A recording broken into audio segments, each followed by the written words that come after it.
Good morning, everybody. This is Kieran from cryptobulls, and today we will look at one of my favorite indicators, and that is the Ichimoku Cloud. So this is the beginner's guide to Ichimoku trading for Crypto 101.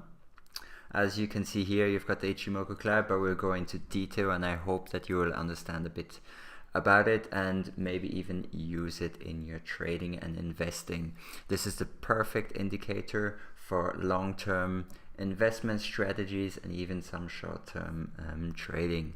So the table of contents, we'll get started. Elements of the Ichimoku Cloud, the overview of the cloud, understanding the different elements of the cloud, entries and exits, magic that happens when there's a TK cross, signals for very good entry, and the lagging span, and just an example of ETH USD. Now, first of all, the Ichimoku Cloud is also known as the Ichimoku Kinko Hyo. It's a very versatile indicator that defines support, resistance, identifies trend directions, gauges momentum, and provides trading signals. The Ichimoku Kinko Hyo translates as into one look equilibrium chart, and I think that is a very good definition, since with one look you can look at the upcoming trend reversals, and the past trend. So it's a following indicator, it follows the trend. First of all, if you haven't already, if you haven't used TradingView or you haven't used the Ichimoku Cloud, I suggest that you head over first of all to TradingView. You can create a free account, and here I also made a post about Ichimoku Cloud settings, how to set it up, how I like to have my Ichimoku Cloud, and yeah, hopefully you can, I will link this post down below where I explain how to set everything up. It's very easy and you can get going in no time at all. Alright, so first look at the Ichimoku Cloud. There's a lot going on. Don't get discouraged. At the beginning it might seem very complicated, but it's much easier than you think. The Ichimoku Cloud has different signals, different lines, and the most prominent one that you will see is the cloud. You've got the blue cloud, which signals bullish trend, and most of the time when you've got the blue cloud, the candles pattern are above the cloud, and when you've got the red cloud, it signals a downtrend, and very often you have the candles underneath the cloud. Alright, so different elements of the Ichimoku Cloud. So to make it easier, I've abbreviated the terms like this. So we've got the Tenkan-sen TS, Kijun-sen KS, Sekkou Span A and Sekkou Span B, and Chikou Span CS. We'll look at this with this image here. So the Chikou Span, lagging span, this is a representation of the normal candles, just set back. I've put this in light dark gray, since it's good, but it's not the most important of elements of the Ichimoku Cloud. Now we've got the Sekkou Span A. This is calculated by adding Tenkan-sen plus Kijun-sen divided by 2 and this plotted by a certain amount of periods that you can set.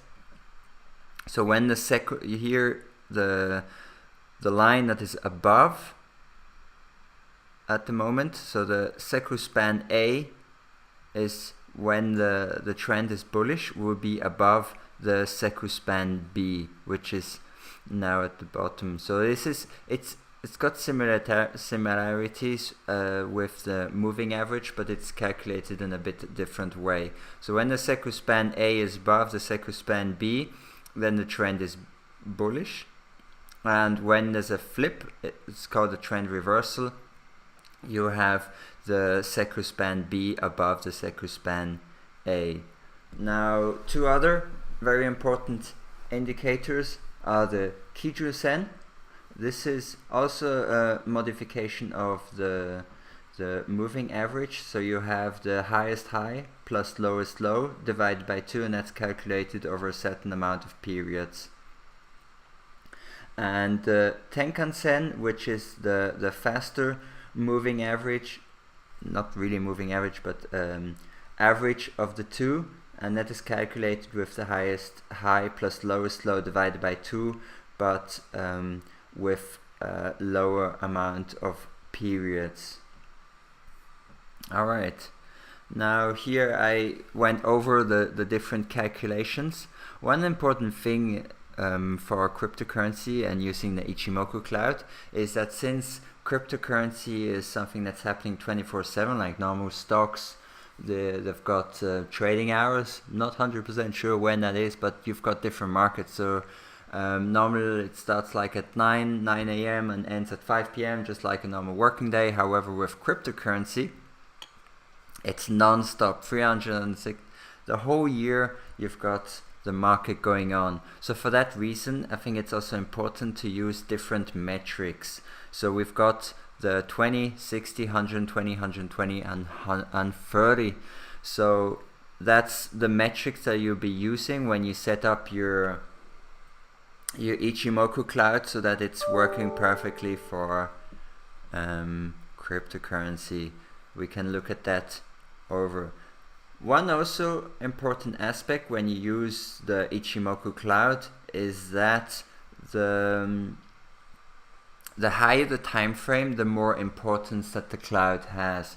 So if you've got a daily, a crossover or indicator that is pointing something that will happen, and it's on a daily chart, that has much more weighting than if it's happening on the 4-hour chart, and this has more weighting if it's happening on the 1 hour, and so on. So the higher the time frame, the more weighting that some indicator has. Alright, so the first overview of the cloud. This is the most important aspect of the Ichimoku Cloud, and that's also where it gets its name. I like to have the bullish cloud, the one where you know that the current trend is in a bull market. I like to have it blue. And the bearish cloud, the red one, I like to have it red. So this is calculated with SA and SB. So Sekkou Span A and Sekkou Span B, we looked at that before. So when SA is above SB, so this one would be SA and this is SB. When SA is above SB, the cloud is blue and bullish, and when SB is above SA, so in this case over here where it's red, then the cloud is red and bearish. This is nice because you can easily see where there's an uptrend or a downtrend. We can also use the cloud to see support and resistance levels. This is important, since I think like support and resistance levels are very important psychological metrics that you can use to improve your trading and find good entries and exits. Now the first, you'll always have 2 support and resistance levels. You're going to have actually more than 2, but at the moment we look at the cloud, and with the cloud you're going to have 2 support and resistance levels, and the first one will be the top one. So here in this case the first support and resistance will be Sekkou Span A, so you can expect when the price drops that will at least hold for some time on the Sekkou Span A, and the next stop will be Sekkou Span B. However, if it will fall below Sekkou Span B, then you will have to look for other support lines. And the same thing as when it's going up. So when it's going down, a support level, if it breaks through a support level, that support level becomes resistance, and if the price breaks above a resistance level, that resistance level afterwards will become a support. So when the price goes down through SA or SB, it's known as a cloud break. So that is can be bullish or bearish depending if it's going up or down. Cloud break can be above or below the cloud. Above is bullish and under is bearish. As you can see here in the image below, the price comes back to bounce off of the support levels drawn by SA, and this is one key important aspect of why the cloud is so important, because for example, if the market is in a bullish trend, you might want to find good entries and not just buy at any point in time. You won't be wanting to buy at the highs, so you want to be buying at the lows. Everyone says it, but with the Ichimoku Cloud it becomes a lot easier. So as soon as it's going up, you will know that the market will retest the Sekkou Span A and bounce off of it on multiple occasions, and that can be your entry signals instead of FOMOing in and just buying at the tops because you think it'll just go up and up and up. So investing tip: when you want to add to your position, you can stack your buy orders along the SA line if you missed your L entry. So for example, daily, because this is your overall trend, you might not know where to set your profit area. You might find a good entry on the 1 hour time frame, but you might not know where to sell.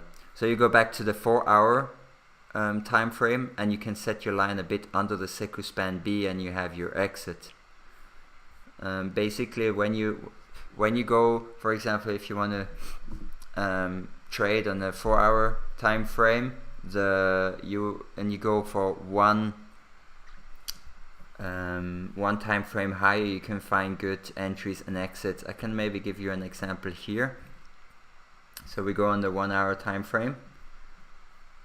Let's make this a bit bigger. Alright, so let's say now the price is going up of Bitcoin. Alright, so here we've got our, maybe we had our entry with a crossover, and we don't know when the next resistance level will come up. So what we can do is, now we're on the 1 hour time frame, we can change it maybe to 2 hours. Alright, here we also don't see anything. Let's change it to 4 hours.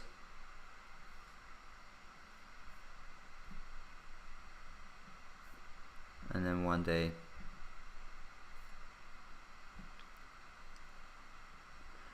And in this case, this is maybe not the best example, but because it already broke the cloud. And in this situation, what I would be doing is I would looking at the next resistance level by looking what happened where the price bounced off on previous occasions. In this case, it was at around 6,000 US dollars before the crash in November last year.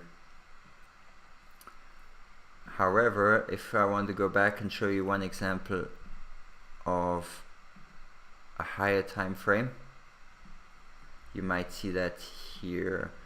Let's see. So for example, you might have an entry here. So your next support and your next resistance line would be around here.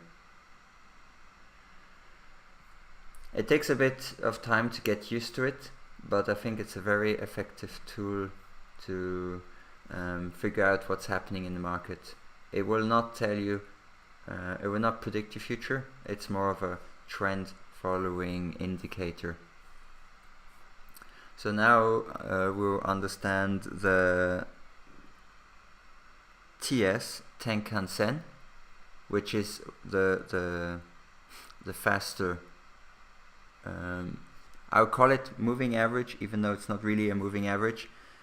And this one is the one that is using 20 periods. So it's calculated by using the highest high plus the lowest low divided by 2 of the last 20 periods. So one of the main differences with the TS and the moving average is that it's much flatter. So when the price is going sideways, the TS will mirror that by also going sideways. And so how is this different from moving average? Example with moving average 20, as you can see with the moving averages, there are more rounded dips and not so many flat patterns, because the moving average is using the closing price of the last 20 periods and not the difference between high and low price, and that's what causes this flatness. And this is a very strong indicator, because that just shows that the price is not really moving in any direction, and is a strong indicator that change will happen in the near future. So because the TK is calculating the averages of those prices, it makes these flat periods. It means it has sideways trading for the last 20 periods. Now, the steeper the angle, the faster the price moves. So here you have a good example between the moving average and the Tenkan-sen. As you can see here, the moving average is much more rounded and the Tenkan-sen is much more flat. And here there's a strong dip, which shows a very strong movement of price in the downwards direction. And the sideways movement is a good indicator, maybe to set some stop losses underneath, or maybe to take some profit if the price has risen a lot. Since the TS is moving faster, is the faster moving average between the two. So we've got the Kijun-sen, the KS, and the TS. Now we look at the KS. So this is the slower one of both. It's very similar to the Tenkan-sen, and the main difference is that they use 60 candles instead of 20. So it's a much slower indicator, and use both to help find changes in trend. This one is much more reliable, since it uses the more candles than the TS. So it uses 60, and this one is a very strong indicator of support and resistance. Now, as price moves away from the TKS, it comes back and touches it. So as you can see here, we've got a cross, and the price is moving along. Since the blue line is above the red line, so the TS is above the KS, we're in a bullish trend. But as you can see, the price will always come back and first of all touch the TS on several occasions, and even will touch the KS on different occasions. So I wouldn't only put buy orders along the KS, but also along the TS. So you can scale your buy orders if you want to find some entries, good entries along the way up. So an equilibrium is found when TS and KS come together and they're very, very close to each other. So this can mean some type of downtrend or retrace when they come together. It's also a lot will be happening, like actually no, not that much will be happening. It's more going to be of sideways movement, and it's best not to trade a lot in this situation, since you don't know in which direction the trend will be heading. So with the cloud back on, you can see the price come into the cloud, and this is a big support and resistance area. So if we put everything back together, we've got here the candles, the chart. Here we have the TS, the KS, the cloud, Sekkou Span A, Sekkou Span B, and the lagging span.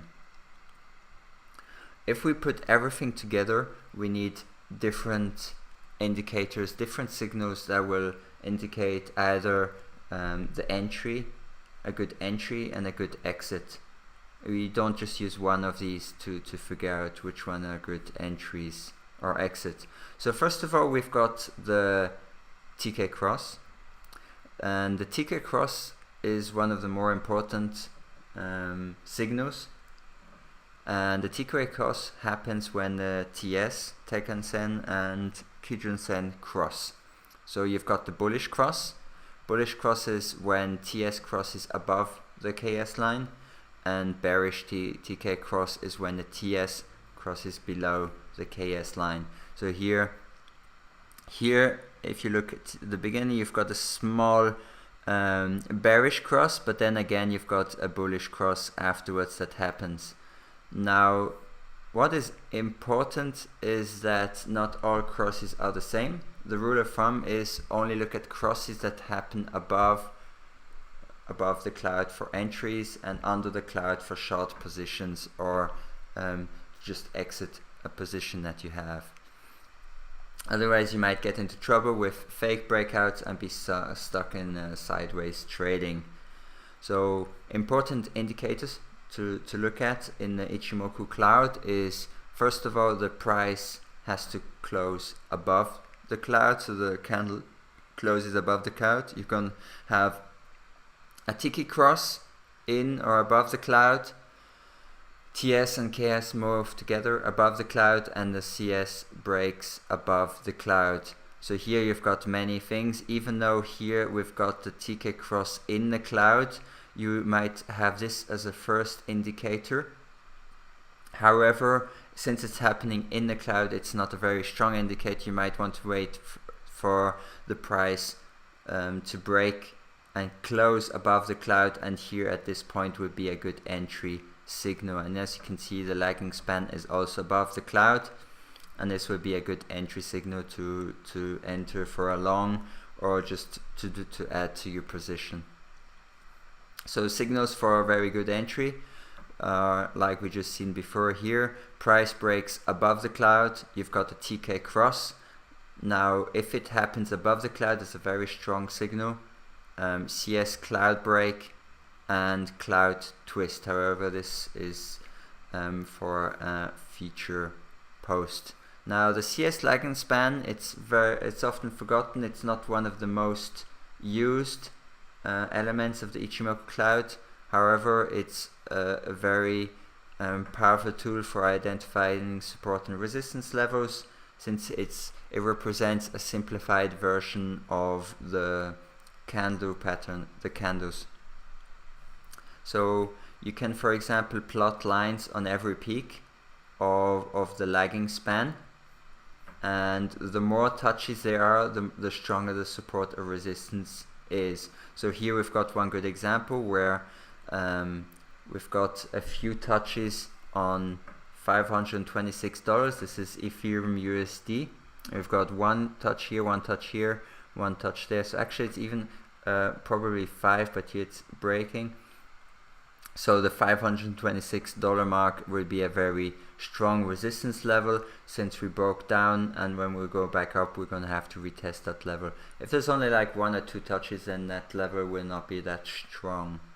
But it's also a very good tool to use, one of the elements of the Ichimoku Cloud that you can use to help you find a good entry or exit, or just also figure out how the market will react at different price levels.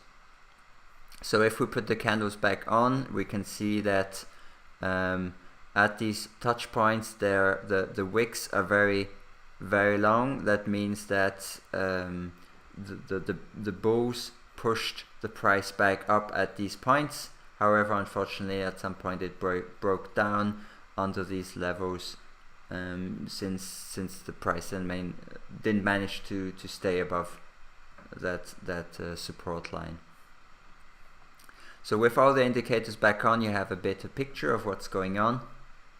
It is confusing at the beginning, but you manage to have an overview of the current market situation, and I think it's a fantastic tool for figuring out if you're in a current bear trend or a bull trend and what your strategy should be, if you want to be accumulating, if you want to wait a little bit, at what point you want to be accumulating, and if you incorporate that with a dollar cost average strategy, but also just buying on different support lines, then it will tremendously increase your profits in the future. So what we might do is we can look at a few examples of using the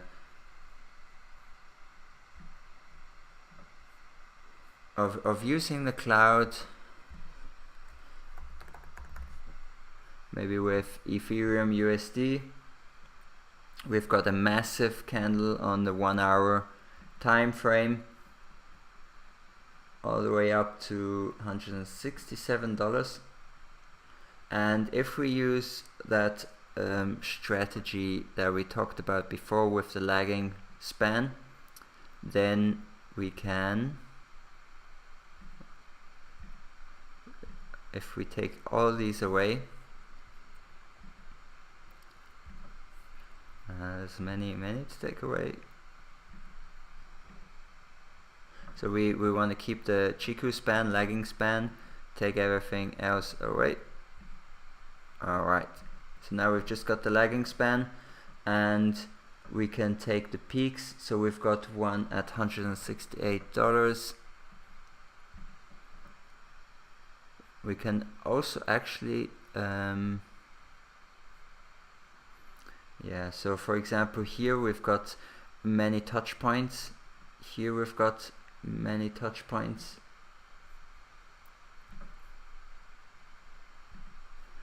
So now this will be a very strong support, and we've got a very large candle. Now of course it depends on what kind of strategy you want. You can either think, okay, if it breaks past this, it might be a good entry point, or you might want to wait and look how the market reacts if there's going to be some pullback, because this is a strong resistance level. Alright, so we're approaching the end of this beginner's guide to Ichimoku training. I realize it's not an easy topic, and I suggest you look at the article and read it, and if you have any questions, don't hesitate to ask. It's the important aspects is to look at the Ichimoku Cloud as a whole and use every different element and put them together to figure out which indicators work for you the best. Now if we look at the one day timeline and also add all the elements back that we took away, then we can have a small overview of what the market situation is and look at it through the eyes of the Ichimoku Cloud. It might help us figure out what the trend is at the moment and how we can proceed. Alright, so we've got the daily time frame, and we're going to make this a bit shorter. Alright, so this is actually quite interesting. We've had the massive run up in 2017. You can see that here with the big blue cloud, and then we've had a big bear market, and that starts here. We've had this Ichimoku twist. Now if you would be following the Ichimoku indicators, then you might have found a good exit around here. It might not be all at the top, but I will talk about taking profits in another video, since that is a topic all on its own, and it's to do with many factors, including psychological elements like greed and fear of missing out and so on. But that would be reserved for another video. Anyway, if you would have taken your profits out here, you could have made a decent amount of money by buying back in. Now the interesting aspect here is like the Ichimoku twist. It's very small. Let's make this a bit bigger, and this is actually a very good indicator to a possible trend reversal. Now, since this is happening on the daily time frame, this is a very strong indicator. So I think starting to accumulate and increase your positions, even if the trend goes back down again, I don't think it's a bad idea. Of course, it's not financial advice, and I suggest that you make sure that you only invest the amount that you're willing to lose. However, I think it's definitely a much better time now to start accumulating than back in 2017. Alright, so that was it for the Ichimoku Cloud. I hope you learned something new, and yeah, catch you on the next one. Bye bye.